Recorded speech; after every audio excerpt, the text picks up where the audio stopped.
Welcome there, School of Tomorrow students, teachers. This is November 3rd, 2020. In the US of A, as it's been called, we have elections here. And so a lot of people really on pins and needles and so on.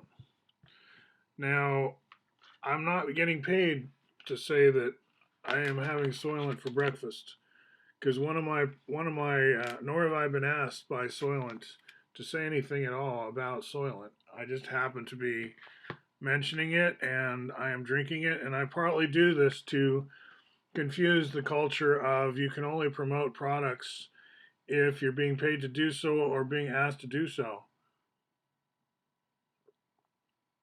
So I will promote products without any permission because that's a freedom I want to have. So I try to make sure I keep that. Great conference if you ever get to it. O'Reilly's Open Source Conference. Now, here I've been on the program committee to read proposals, and I've gone to OSCON many times. But I would not call this a paid endorsement or a conflict of interest. It's just my opinion. It's honestly has been a very good conference. Now, it's changed a lot over the years. Everyone's getting cloud native, right? It's like a lot of the computer science projects out there now live and breathe in the cloud. That's where they're born, and that's what the software is about. So there's a barrier to entry if you're not in a cloud aware computing curriculum. And to what extent is Amazon, for example, going to help us all get into that world? And I've worked under Amazon, you could say, with some disadvantaged neighborhoods on, I would call experiments, prototypes. I would say good first baby steps here and there. So I've been on the front lines in some of that. On the whole, I feel like Russiagate was about avoiding talking about what I talk about, which is adult, more intelligent responses to things like the homeless crisis, which was Bucky Fuller's focus his whole life, right? He bought Shelter magazine, and he was kind of like a mini Hearst. If I buy a publication, I can influence public opinion. To some extent, he was right, but that was only like a first chapter of a very long career. Now, in my case, my dad was an urban and regional planner, and he worked with whole countries, sometimes as a backdrop. Not saying he would micromanage, because at that level you don't. And I came from a philosophy degree background. I mean, it was just undergrad degree, so it's not even that specialized. Although when I did tell the guidance counselor I wanted to like teach high school when I got out, they're like, "Whoa, but you've been so deeply into this Wittgenstein, we don't know, that's pretty specialized." It's kind of funny if you know the history, because Wittgenstein did have a controversial career after he wrote some of the greatest philosophy of all time and became recognized as a living genius. He went off to teach kids in the mountains somewhere of Austria. I don't know about mountains, but and he was pretty strict, right? I think some parents complained about him, but he wasn't really. He was trying to get away from what he called the influenza zone. He couldn't stand to be around other philosophers. And if you've read, like at Oxford, if you've read his investigations and it's sunk in, you probably get a feeling for why he would be impatient a lot of the time with a lot of the language games that go on, right? So this Epcot West thing I'm scrolling to, my blog, control room, back to where my resources are, that's about like an IKEA-like thing near an airport. We're all used to IKEAs near airports, but this is where you've already assembled various refugee or what you might call prototype housing units. And it just happens around Portland. We had such a village called Dignity Village. So my proposal all along has been to configure that with people's, it's based on consent, everything. You sign up for it, it's voluntary, but you want to try and you want to be like showcasing different lifestyles and different kinds of technology.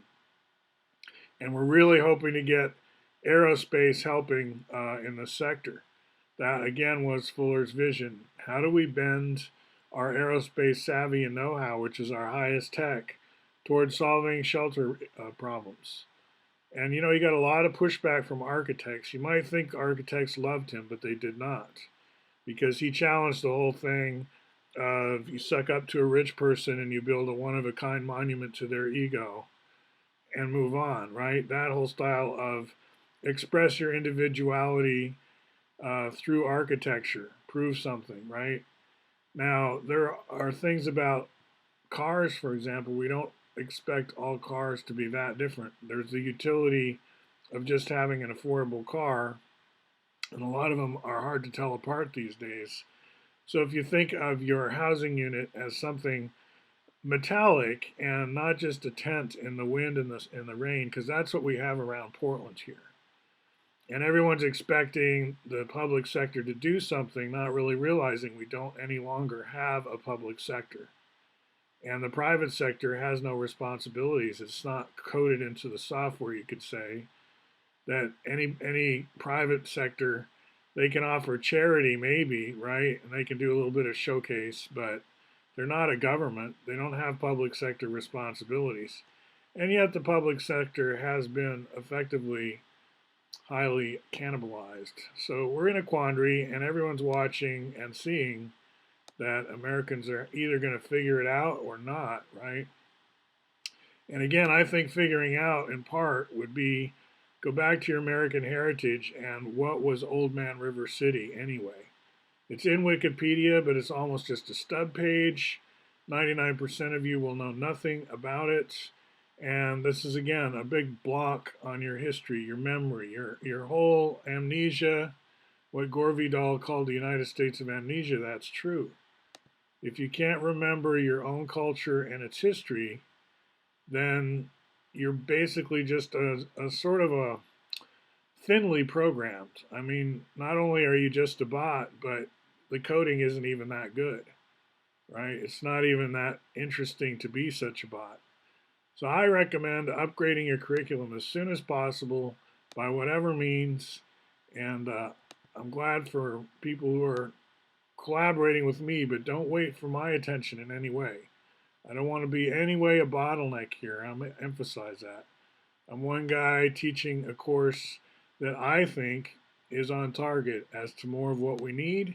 You're free to disagree, and I would welcome disagreement at this point because it's kind of crickets out there when it comes to the Bucky Fuller futurism. There's a lot of spin-off kind of junk physics, but there's not actually any attention to sort of the high school level concentric hierarchy and all that stuff, which is a focus here. Through, if you want something to explore, go to worldgame.blogspot.com.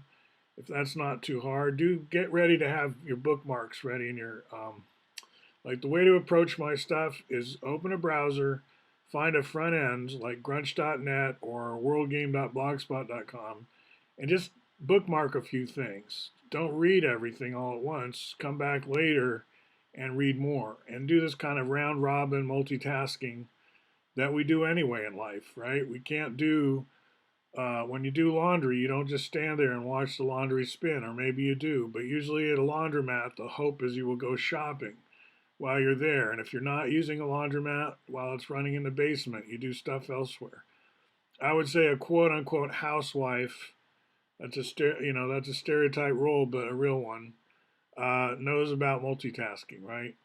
So that's the way to approach a new body of knowledge, including my web stuff. Just bookmark a smattering, do some research, come back later, read some more, and start integrating it with other stuff that you're doing the same thing for.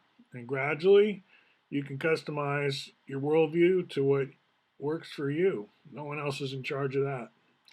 Good luck.